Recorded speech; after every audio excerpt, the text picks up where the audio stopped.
Hola chiquillos, ¿cómo están? Cuarto medio B y C. Ustedes no se imaginan todos los, no problemas, pero traspiés que he tenido para poder hacer esta cápsula. Ya estuvimos grabando la clase en el colegio con el cuarto C hoy día, pero por problemas de electricidad, ¿cierto? Se nos cortó la clase y no se pudo guardar. Luego la grabé de nuevo y quedó mal. Entonces ahora la tercera es la vencida.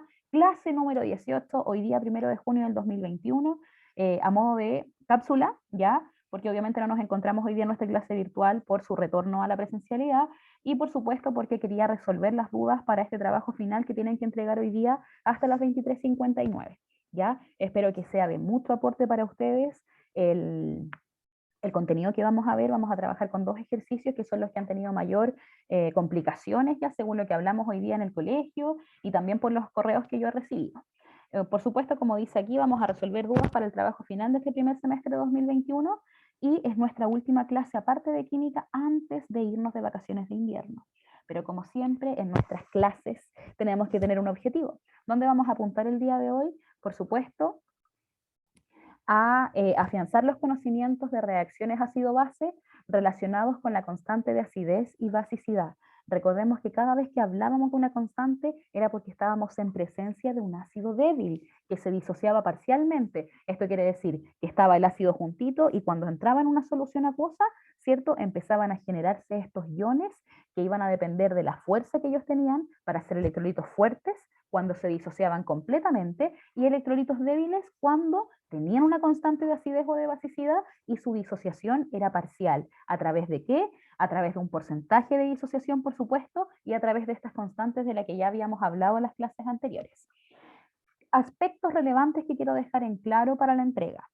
Tal cual como aparece en el trabajo que yo les envié con todas las especificaciones, quiero centrarme en que tienen que enviar el correo electrónico con sus nombres. ¿Ya? Yo no voy a aceptar trabajos que no tengan identificación porque yo no voy a saber a quién voy a poner esa calificación. ¿Ya? Así que tengan mucho ojo cuando lo manden, pongan ahí, no sé, Bárbara Valenzuela, cuarto año medio X. ¿Ya? Para que no caigamos en esos detalles, chiquillos, que es súper necesario cuando uno envía un correo determinar, ¿cierto?, quién lo está mandando. Y por último, aparte de todos estos 11 puntos, saber que se podía trabajar en grupo, ¿cierto? Y que todos los integrantes del grupo tienen que estar escritos, pero solamente uno manda el desarrollo. Ya he tenido varios correos donde el cuarto medio me ha entregado ¿cómo se llama? Los desarrollos del trabajo y los he mirado y están bien, bien buenos. Pero para todos aquellos que tengan dudas, entonces vamos a trabajar con el ejercicio número 2 y con el ejercicio número 6 del trabajo que yo les envié acerca del concepto o del contenido, mejor dicho, de ácido y base. En esta ocasión, chiquillos, vamos a trabajar harto con cálculo. En la clase de hoy día en la mañana estuvimos trabajando con la calculadora, con la importancia de poner los paréntesis, ¿cierto? De indicarle a la calculadora cuál es el paso que ellos tienen que seguir. Porque no puede ser que nosotros pongamos, por ejemplo, una división y que a uno le dé 5 y al otro le dé 10. Tenemos que utilizar de manera correcta porque estos instrumentos tecnológicos funcionan en relación a lo que uno les ordena. Si nosotros no escribimos bien, vamos a tener un resultado alterado. Obviamente, yo en la corrección de este trabajo, no solamente me voy a fijar si el pH les dio 1, si el pH les dio 5, si el pH les dio 9. No, yo también tengo que revisar el desarrollo.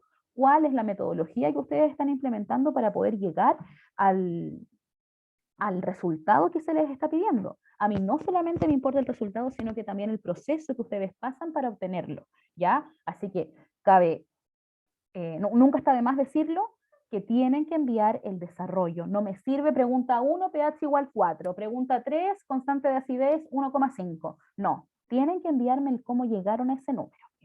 Una vez hecha toda esta introducción, ¿cierto?, de contenidos, de objetivos de la clase, de los aspectos relevantes para la entrega, vamos a ir entonces a determinar qué es lo que nos pide el ejercicio número 2, porque yo he leído muchos correos que me dicen, profe, pero si usted nunca nos dijo cuál es la niacina, ¿cómo nosotros vamos a saber la reacción química que ocurre ahí si no sabemos cuáles son sus compuestos? Entonces yo les voy a enseñar que muchas veces nos vamos a enfrentar a diferentes ejercicios donde no conocemos cuál es el reactante que está reaccionando. Pero sin embargo, en base a nuestros conocimientos teóricos que yo les he enseñado desde que comenzamos con esta unidad de ácido-base, pueden determinar las características que los lleven a utilizar la metodología correcta. En este caso vamos a leer entonces el ejercicio número 2, dice, la niacina, una de las vitaminas B, tiene una concentración molar de 0,02 molar y un pH de 3,26. Es decir, a mí no me están diciendo básicamente que yo analice la niacina, pero me están entregando una serie de datos que nos van a permitir, por supuesto, calcular lo que se nos pide. En la letra A, lo que se nos pide calcular, según lo que yo tengo en mi guía, ya es que calculemos la constante de acidez. Y en la letra B es que calculemos el porcentaje de disociación. Para poder calcular, nosotros nos vamos a tener que recordar de cuál es la fórmula o la expresión matemática que yo les enseñé para trabajar con estos ácidos que no son 100% disociados, que no son fuertes, sino que son ácidos débiles. Para eso vamos entonces a extraer los datos, vamos a saber qué es lo que nos preguntan primero que todo, y de ahí vamos a aplicar cuál es el procedimiento que nos va a permitir llegar a lo que se nos está pidiendo. Entonces, para eso voy aquí a activar mi lapicito. Vamos aquí con un color que se vea, ¿cierto? Que contraste con el morado. Y dice, la niacina entonces tiene una concentración molar de 0,02. Entonces vamos a poner aquí datos. Concentración inicial lo voy a poner como C sub I o CI, que es 0,02 molar. Y aparte nos están diciendo que el pH que tiene esta solución corresponde a 3,26. Si yo voy a poner aquí pH igual a 3,26. Resulta entonces que no conocemos la niacina. Yo ya tengo absolutamente claro, ¿cierto? Que es parte de la vitamina B, ¿cierto? Que es un complejo que se activa con una enzima, pero eso sería muy biológico y aquí estamos en la química. Y en la química lo primero que tenemos que saber es para qué sirven estos datos que nos están entregando. Entonces yo analizo y digo, tengo una concentración inicial, o sea, yo sé cuál es la concentración del ácido que va a comenzar con esta reacción química, pero aparte me están diciendo el pH, y el pH tiene un valor en este caso de 3,26. Ese pH es menor que 7, por lo tanto, si nosotros nos acordamos de la escala de pH que ya estudiamos en clases anteriores, podríamos catalogar a esta sustancia como un ácido. Es decir, ya sabemos que la niacina, como tiene un pH menor que 7, es una sustancia que es ácida. Vamos a escribir aquí que es una sustancia ácida. Y en la letra A, y yo no lo escribí aquí, pero ahora lo comento, dice que tenemos que calcular la constante de acidez. O sea, nos están diciendo que es un ácido débil. ¿Por qué? Porque tiene una constante de acidez. Y para eso entonces nos vamos a acordar de la expresión matemática que nos permite relacionar las concentraciones que nosotros vamos a tener en esta reacción con nuestra constante de acidez. Para eso vamos a tener entonces que la letra A nos piden calcular K sub A. Lo vamos a dejar ahí en modo de interrogación. Para poder calcular nosotros la constante de acidez, tenemos que saber cuál es la expresión. Y nosotros la última clase aprendimos que la expresión era X igual raíz de la constante de acidez por la concentración inicial. Esto nosotros llegamos a esta expresión luego de una serie de consideraciones, siempre resaltando que como la disociación es parcial, el aporte que tienen estos hidrógenos en el medio es muy bajito. Por lo tanto, el valor de X siempre va a ser pequeñito y representa básicamente la concentración de H+. Pero resulta que si nosotros miramos los datos, podríamos decir, pero ya tengo la concentración inicial, pero no tengo ningún otro dato. Entonces, ¿cómo voy a yo poder calcular cuál es la concentración de hidrógenos para poder despejarlo de esta fórmula? Entonces ustedes se van a acordar de que cuando hablábamos de pH, nosotros lo podíamos convertir también a una concentración de hidrógenos. Y esta concentración de hidrógenos iba a estar prácticamente relacionada con la función inversa del logaritmo, que decía que la concentración de H+ iba a ser igual a 10 elevado a menos el pH. Entonces, si nosotros ponemos la concentración de H+, va a ser igual a 10 elevado a menos 3,26. Si nosotros ocupamos la calculadora y calculamos ese valor, ponemos 10 elevado a menos 3,26 y eso nos da un valor de 4,5, no, me equivoqué aquí, de 5,49 por 10 elevado a menos 4 molar. O sea, si nos entregan el pH, nosotros sabemos la concentración de hidrógenos. Por lo tanto, ya tenemos el valor de X y tenemos el valor de C sub I. ¿Cómo podríamos nosotros representar esta reacción? Como sabemos que la niacina es una sustancia ácida, la reacción quedaría representada como H, Nia, representando la niacina, que se disocia con doble flecha porque es una disociación parcial, generando iones positivos representados por H+, y el ion negativo representado por lo que quede de la niacina, ¿cierto? Con este polo negativo. Entonces yo les decía hoy día en la mañana a los chiquillos que cada vez que ustedes hicieran este tipo de ejercicios, ya sea ácido-base o ecuaciones de óxido-reducción, tienen que siempre tener el concepto claro de lo que pasa al inicio y lo que pasa en el equilibrio. Recuerden que el equilibrio se genera cuando las cargas no son iguales numéricamente, pero cuando ya no hay más transformación de los reactantes a los productos. ¿Cómo podemos evidenciar esto? A partir de el inicio, que es una concentración inicial de niacina, que la denotamos como C sub I, y resulta que en el inicio no tenemos disociado las cargas. ¿Por qué? Porque resulta que la disociación empieza cuando nosotros decimos que la niacina está en un medio acuoso. Una vez que se genera esa disociación, entonces, tenemos una concentración en el equilibrio. ¿Qué dice esa concentración?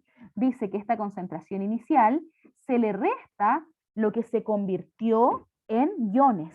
¿Cómo represento la concentración en los iones? Como X. Pero resulta, chiquillos, que este X que aparece aquí es muy pequeñito. Es muy, muy pequeñito. Por lo tanto, si yo a mi concentración inicial le resto esa cantidad que es muy pequeña, no va a haber un cambio significativo. Por lo tanto, desde allí emerge el concepto de que nuestra concentración ya de iones H+ va a ser igual a la raíz de la constante de acidez por ahí sí, de la constante de acidez por la concentración inicial. En la clase presencial yo les decía a sus compañeros, ya, trabajamos de manera matemática, despejamos el K sub A o reemplazamos y de allí obtenemos el valor de K sub A. ¿Qué es lo que respondieron? Profe, lo que usted tiene que hacer es reemplazar y ahí vamos a tener el valor de K sub A. Entonces, ¿qué vamos a hacer? Reemplazar los valores. ¿Cuánto vale X? Recordemos que X corresponde a la concentración de hidrógenos en el medio, que es 5,49 por 10 elevado a menos 4, y eso va a ser igual a la raíz de K sub A. Recuerden que la raíz de, ahí sí, la raíz de K sub A, que es lo que nosotros queremos buscar, multiplicado por la concentración inicial de la niacina, que en los datos dijimos que era 0,02 molar. Entonces ponemos 0,02 molar. Para nosotros poder despejar la incógnita que está dentro de una raíz, hacemos su función inversa, ¿cierto? Que sería elevar al cuadrado. Por lo tanto, nos quedaría 5,49 por 10 a la menos 4. Y todo eso al cuadrado igual a 0,02 por K sub A. Por lo tanto, K sub A sería el despeje, ¿cierto? Elevamos al cuadrado y luego dividimos por 0,02. Eso sería al cuadrado, y ahora lo divido en 0,02 y nos daría un valor de 1,51. Recuerden que trabajamos con dos decimales. 1,51 por 10 a la menos 5. Es decir, este ácido llamado niacina, ¿cierto? Que es parte de la vitamina B, es considerado un ácido débil porque tiene constante de acidez y porque su pH es igual a 3,26. Por lo tanto, en el ejercicio B nos piden calcular cuál es el porcentaje de disociación que este ácido tiene. ¿Cuánto hidrógeno se disocia al medio? ¿Cuánto se convierte en H+? Y para eso, entonces, vamos a cambiar de página y vamos a hacer la letra B que habla del porcentaje de disociación. No olviden que durante toda la guía ustedes van a tener que ocupar esta expresión. ¿Ya? Así que tienen que tenerla bien claro. A veces me pueden preguntar por la constante de acidez, otras veces me pueden decir calcule la concentración inicial, o otras veces me pueden decir calcule el pH. ¿Cómo calculo el pH? Siempre teniendo en cuenta cuáles son los iones hidrógeno que tengo en el medio, porque el pH tiene que ver cuánta cantidad de hidrógenos hay. ¿Por qué? Porque nosotros ya cuando estudiamos las teorías nos dimos cuenta de que Tanto Arrhenius como Bronsted y Lewis, nos decían que la liberación de esta sustancia, que era un H+, nos indicaba que estábamos en presencia de un ácido. Por lo tanto, ahora vamos a la letra B, ¿ya? Y la letra B dice, calcule el porcentaje de disociación o el porcentaje de ionización.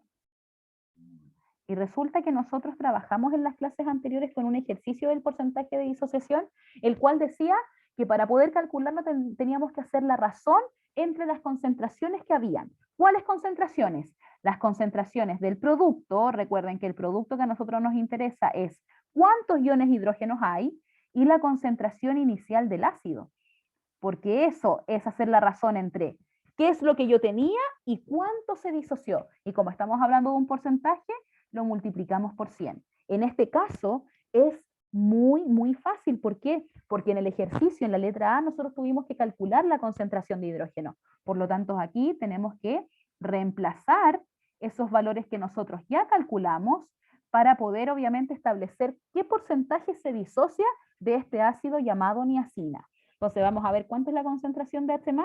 Calculamos que era 5,49 por 10 a la menos 4. 5,49 por 10 a la menos 4, y todo eso dividido por la concentración del ácido. Recuerden que la concentración del ácido es la concentración inicial con la que ocurre esta reacción ácido-base, que corresponde al número 0,02. 0,02, y todo eso lo multiplicamos por 100. Entonces, este porcentaje de disociación, va a ser 5,49 exponente menos 4 dividido en 0,02, y todo eso multiplicado por 100, porque estamos hablando de un porcentaje. Ese valor es 2,74%. Eso quiere decir que estamos en presencia de un ácido que es muy débil. Si nosotros analizáramos ese porcentaje, diríamos, tengo 100 partes de ácido, pero solamente se disocia 2,7 partes de él. Eso quiere decir que algo muy pequeño de toda la concentración de ácido que tengo se está disociando. Por eso lo catalogamos entonces de un ácido débil. Ya recuerden que es débil también porque ya sabemos que tiene constante de acidez, y todos los ácidos que se disocian parcialmente son denominados electrolitos débiles. ¿Ya? Entonces, ojo, la constante de acidez no tiene unidades de medida y el porcentaje de disociación tampoco, ya, para que no tengan problemas al momento de expresar los resultados. Eso con respecto al ejercicio B, ¿cierto? Que la niacina que no conocíamos, ya sabemos que no es necesario saber cuáles son sus elementos que la componen. ¿Por qué?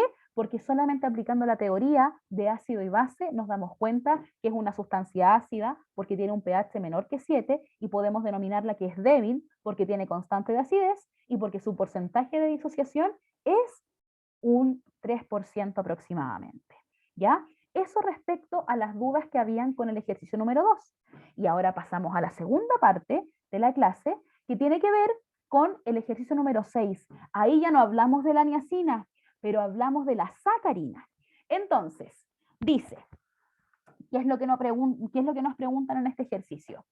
La sacarina, un sustituto del azúcar, es un ácido débil. O sea, aquí ya nos están indicando que este ácido se disocia parcialmente formando electrolitos débiles.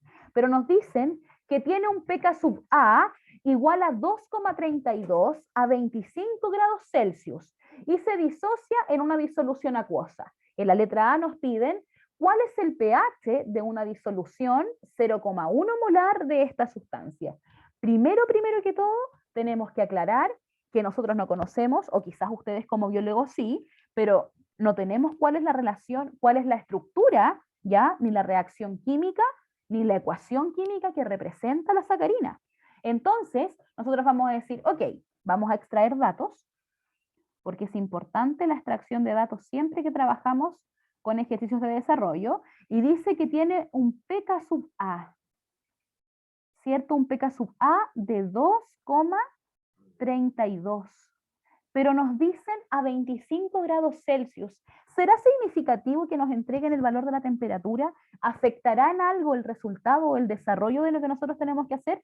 Yo les voy a contar que en este caso no. ¿Por qué? Porque cuando uno mide algo en el laboratorio, uno tiene que indicar la temperatura que fue medido porque es una variable que afecta. Probablemente, si nosotros vamos a medir la velocidad de una reacción, ya sabemos nosotros que la variable temperatura es una variable que si se aumenta la temperatura, aumenta el movimiento de las partículas, pero en las reacciones ácido-base no nos centramos en el factor de la temperatura, sino que básicamente estudiamos cómo es el cambio de concentraciones que tenemos, ¿ya? Entonces, para eso, yo les voy a decir que no se preocupen con la temperatura, con el dato de la temperatura, porque solamente es para contextualizar bajo qué medio o bajo qué ambiente se tomó que este ácido débil tenía un pK sub A de 2,32, ¿ya? Eso lo tenemos listo, y aparte nos dicen que la disolución tiene una concentración 0,10 molar, o sea, una C sub I igual a 0,10 molar. Eso quiere decir, ¿ya?, que tenemos pK sub A, tenemos C sub I y nos piden calcular el pH. El pH entonces es nuestro desafío a resolver porque no sabemos cuál es la concentración de hidrógenos. Entonces, ¿cómo vamos a saber el pH? Es lo que vamos a descifrar a continuación. Lo nuevo de este ejercicio es lo que se denomina como pK sub A. El pK sub A es lo inverso al K sub A. Por lo tanto, matemáticamente nosotros lo podemos obtener mediante la misma función que ocupábamos para obtener el K sub A, ¿cierto? El K sub B, o para obtener la concentración de hidrógenos o las concentraciones de OH. ¿Cómo se hace? Miren. Vamos a tener entonces que el K sub A va a ser igual a la función inversa del logaritmo, que sería 10 elevado a menos pK sub A. Por lo tanto, si nosotros reemplazamos aquí, nos vamos a dar cuenta que el K sub A es lo mismo que decir 10 elevado a menos 2,32. Entonces recuerden que ustedes ingresan este valor a la calculadora y nos entrega el valor inmediatamente del K sub A. El K sub A dice 10 elevado a menos 2,32, que es un valor de 4,78. 4,78 por 10 elevado a menos 3. Sin unidades de medida porque la constante de acidez no la tiene. Sin saber, nosotros estamos en presencia, ¿cierto?, de una sustancia ya que tiene una constante de acidez, por lo tanto la podríamos catalogar como un ácido débil, que incluso nos indican aquí que la sacarina es un ácido débil, el cual ahora tenemos que intentar descifrar cómo llegar al pH de la sacarina.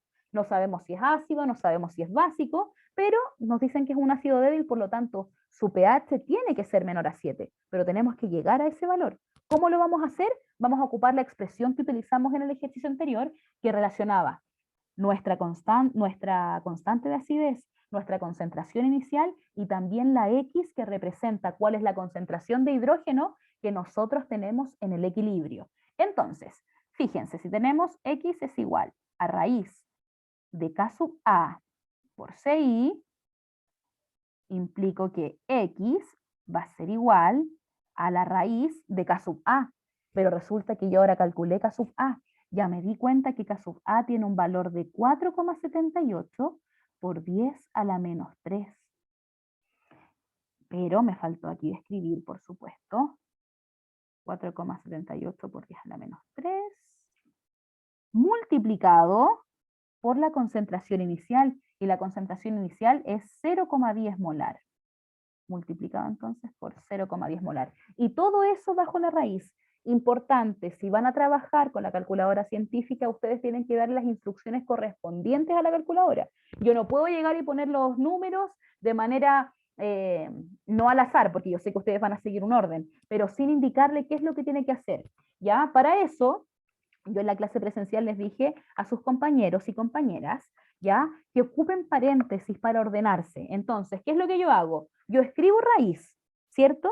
Pero dentro de la raíz voy a ocupar paréntesis. ¿Qué paréntesis? Para indicar que todo lo que yo voy a multiplicar está dentro de la raíz. Entonces pongo 4,78 exponente menos 3, cierro paréntesis, multiplicado por 0,1, y a todo eso le saco la raíz.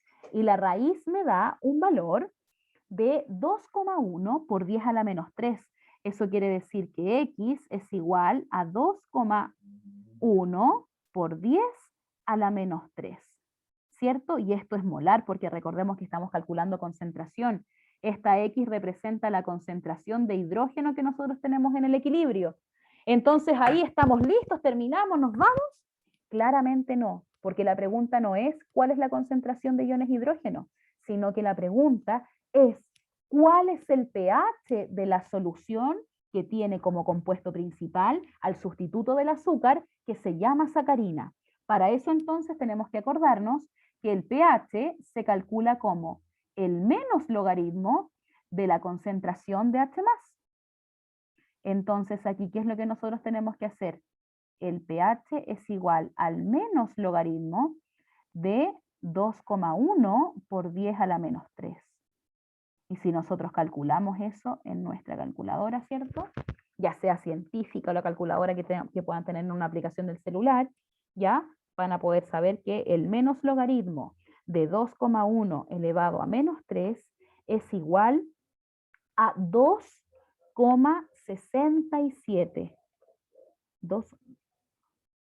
2,1, a ver, chiquillos, espérenme. 4,78 elevado a menos 3. Voy a corroborar el valor de la concentración porque quizás me corrí una coma. Pero todo tiene solución, así que esperemos un poquito. 0,021 y eso sería 2,1 por 10 a la menos 2. Acá tenemos que corregir, ¿cierto? Aquí borramos esto, sería a la menos 2.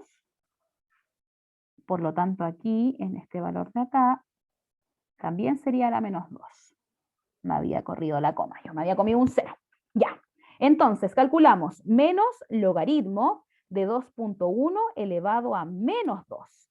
Y ese valor de pH nos da 1,67. Es una sustancia que es muy ácida, pero aún así se disocia parcialmente, por lo tanto corresponde a un ácido débil. Y esa es la respuesta del ejercicio número 6. ¿Ya? Espero, chiquillos, que les vaya muy bien en el trabajo. Deseo que tengan unas lindas 2 semanas de vacaciones, donde ustedes puedan, por supuesto, descansar, desconectarse un poquito del computador, ¿cierto? Hacer lo que les guste, pero siempre cuidándose. Ojo con quienes se juntan, uso responsable de las mascarillas, chiquillos, lavado frecuente de manos. Ustedes saben, los que fueron al colegio hoy día, yo a todos les dije, chiquillos, a lavarse las manitos, harto alcohol gel, ya, porque obviamente si bien estamos retornando a la presencialidad, tenemos que tener medidas aún más estrictas para que esto resulte, ya. Con mucho cariño de la profe Bárbara, que les vaya muy bien, espero sus trabajos y nada, nos vemos el próximo semestre. Que estén muy, muy bien.